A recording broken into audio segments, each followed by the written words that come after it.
तो देखो अब नेक्स्ट टॉपिक है इस चैप्टर का, आई थिंक लास्ट टॉपिक है डिवीजन ऑफ रेशनल नंबर, यानी कोई भी दो रेशनल नंबर को हम डिवाइड कब करेंगे। बताओ रेशनल नंबर क्या होता है। कोई भी नंबर जिसको ए बाई बी फॉर्म में लिख सकते हैं, जहाँ पर ए इंटीजर है, बी इंटीजर है और बी नॉन जीरो होना चाहिए। यदि बी जीरो होगा तो क्या वो रेशनल नंबर कहलाएगा? नहीं कहलाएगा। ठीक है, तो ये लिखा देखो, if a by B and c by D are two rational numbers, यदि a बाई बी और c बाई डी दो रेशनल नंबर है, मतलब ये दो हमें रेशनल नंबर दिए गए, such that c by D non zero होना चाहिए। बोले ऐसा क्यों? मैंने क्या बताया कि भाई ये भी इंटीजर होना चाहिए, ये भी इंटीजर होना चाहिए और ये कैसा होना चाहिए? Non zero. ठीक है, मैंने ऐसा बताया था भैया 0/1 का आंसर क्या आता है? जीरो। लेकिन मैंने ऐसा बताया था 1/0 हमारा नॉट डिफाइन होता है, मतलब डिनोमिनेटर में जीरो नहीं होना चाहिए। जैसे डिनोमिनेटर में जीरो हो जाता है वो चीज़ क्या हो जाती है? नॉट डिफाइन हो जाती है। ठीक है, तो भाई देन वी डिफाइन, देखो क्या लिखा मैं बताता हूँ। जैसे a by B divide c by D. ठीक है, अब जिससे हम डिवाइड कर रहे हैं, ठीक है, वो क्या नहीं होना चाहिए? जीरो नहीं होना चाहिए, क्योंकि जैसे डिनोमिनेटर में जीरो आ गया तो चीज़ क्या हो जाएगी? Not define. न्यूमरेटर में भले जीरो आ जाए कोई प्रॉब्लम नहीं है, लेकिन डिनोमिनेटर में नहीं आना चाहिए। तो आप जैसे लिखते हो a बाई बी, तो a को हम न्यूमरेटर बोलते हैं कि नहीं, b को डिनोमिनेटर बोलते हैं कि नहीं। तो यहाँ पर ये न्यूमरेटर का काम कर रहा है और ये पूरा नंबर डिनोमिनेटर का। ये एक रेशनल नंबर है, ये पूरा न्यूमरेटर है, ध्यान देना। और ये पूरा जो दूसरा रेशनल नंबर ये डिनोमिनेटर है। तो हमने क्या बोला? डिनोमिनेटर क्या नहीं होना चाहिए? नॉन जीरो, यानी जीरो नहीं होना चाहिए। ठीक है, आपको एक रेशनल नंबर क्या दिया है? ए बाई बी। डिवाइड करना है तो डिवाइड का साइन। दूसरा रेशनल नंबर क्या है? सी बाई डी। ठीक है, लेकिन कंडीशन क्या है कि जो डिनोमिनेटर, ये पूरा न्यूमरेटर है, ध्यान रखना यहाँ पर, ये पूरा क्या है? न्यूमरेटर, और ये पूरा क्या है? डिनोमिनेटर। तो डिनोमिनेटर क्या नहीं होना चाहिए? जीरो नहीं होना, तभी क्या है? डिवीजन पॉसिबल होगा रेशनल नंबर का। तो हमें क्या करना है? अब जैसे ही मैं यह डिवीजन की जगह मल्टीप्लाई लिखूंगा, ठीक है, equal to a by b multiply reciprocal of c by D equal to a by b multiply d by c. यानी हमने क्या किया है, जैसे मैं डिवाइड को मल्टीप्लाई में चेंज करूंगा, ठीक है, तो क्या होगा पता है?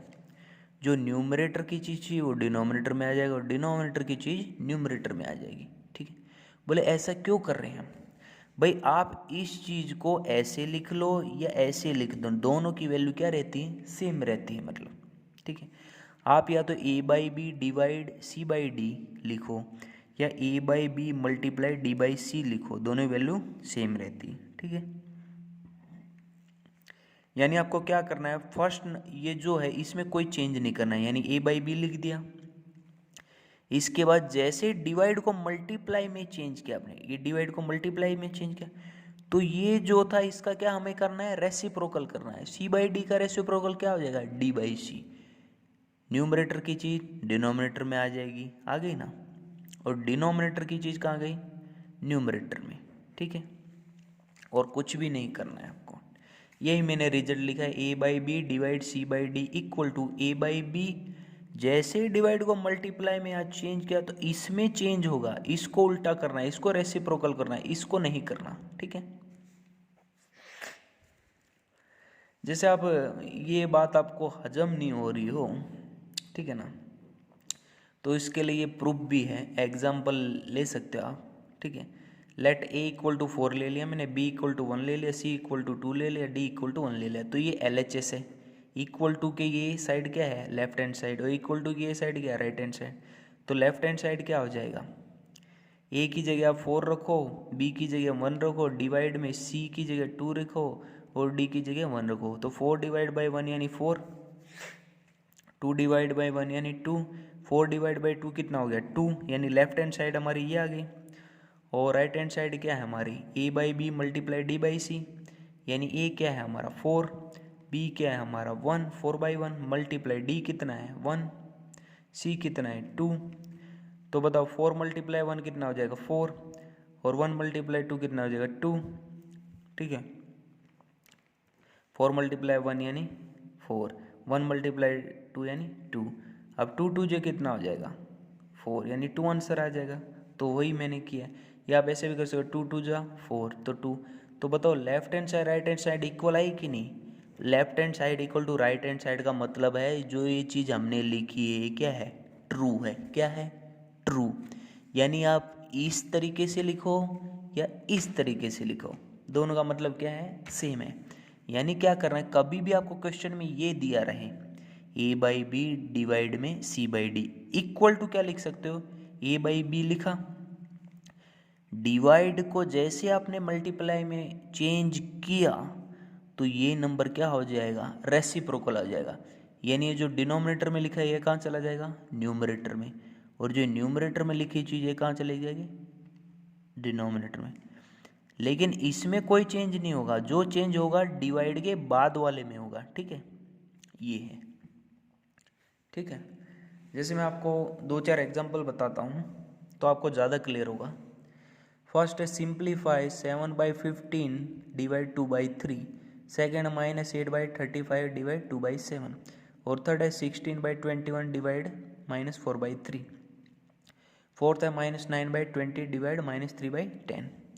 तो फर्स्ट क्वेश्चन 7/15 डिवाइड 2/3, तो मैंने बोला जैसे आप डिवाइड को मल्टीप्लाई में चेंज करोगे, ठीक है, तो ये नंबर क्या हो जाएगा, इसका रेसिप्रोकल हो जाएगा। तो क्या लिखेंगे, इक्वल टू 7/15 डिवाइड के जो मैंने क्या लिखा मल्टीप्लाई, तो 2/3 का क्या हो जाएगा रेसिप्रोकल 3/2, यानी ये चीज़ ऊपर चली जाएगी और ये चीज़ नीचे आ जाएगी। बस इसके बाद कुछ नहीं करना है, जो नंबर कैंसिल होते हैं उसको कैंसिल कर दो, ठीक है ना। तो जैसे 3 1 जा 3, 3 5 जा 15, 7 मल्टीप्लाई 1 7, 5 मल्टीप्लाई 2 10, तो 7/10 इस क्वेश्चन का क्या हो जाएगा, आंसर हो जाएगा, ठीक है।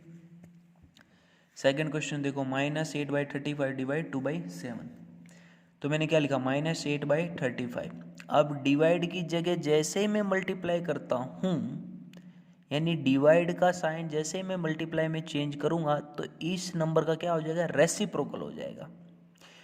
भाई आप इस चीज़ को ऐसे लिखो या ऐसे लिखो, इसीलिए तो इक्वल टू मैंने लिखा है, मतलब दोनों की वैल्यू सेम रहेगी।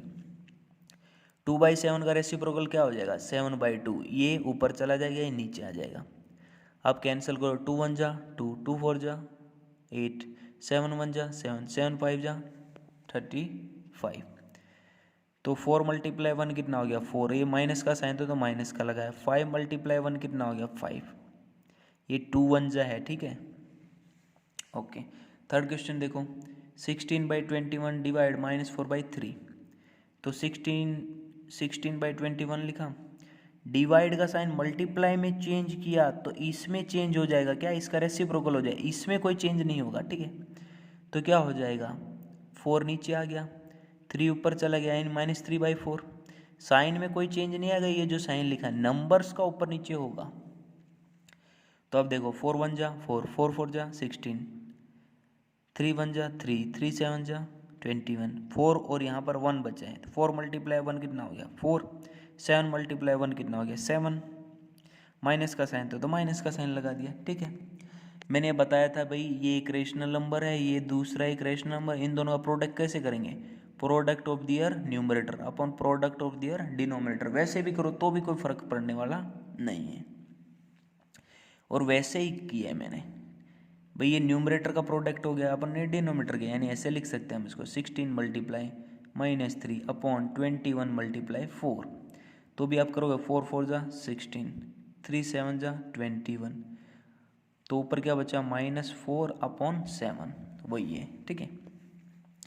नेक्स्ट क्वेश्चन है -9/20 डिवाइड -3/10, तो क्या लिखेंगे इसको, इक्वल टू -9/20, डिवाइड का साइन आप किस में चेंज करेंगे, मल्टीप्लाई में, ठीक है। तो क्या होगा इसका रेसिप्रोकल, तो क्या हो जाएगा, ये 3 नीचे आ जाएगा, 10 ऊपर चला जाएगा, यानी -10/3, 3 3 जा 9, 10 2 जा 20, माइनस माइनस क्या हो जाएगा, माइनस माइनस प्लस, और 3 ऊपर है और 2 नीचे है, क्योंकि 2 × 1 करेंगे तो 2 आएगा, तो 3/2 आंसर हो जाए। बोले हम ऐसा क्यों करें कि डिवाइड को मल्टीप्लाई में चेंज क्यों करें, आपका क्वेश्चन होगा। डिवाइड को मल्टीप्लाई में इसलिए चेंज करें ताकि हमारी कैलकुलेशन क्या हो जाए, ईजी हो जाए, और कोई हमारा मोटिव नहीं है इसको, ठीक है। मतलब इस चीज़ को हम ऐसे भी लिख सकते हैं, इसकी कोई वैल्यू में चेंज नहीं होगा, समझ में आया। कभी भी ये एक रेशनल नंबर है और एक ये रेशनल, जब दोनों के बीच में डिवाइड का साइन हो ना, तो इसको क्या करना है, आपको तुरंत मल्टीप्लाई में चेंज कर देना है। तो जैसे आप मल्टीप्लाई में चेंज करोगे तो इस नंबर का क्या हो जाए, जो बाद में लिखा है डिवाइड के, इसका रेसिप्रोकल हो जाएगा, और कुछ भी नहीं है इसमें, ठीक है। Okay, thank you very much.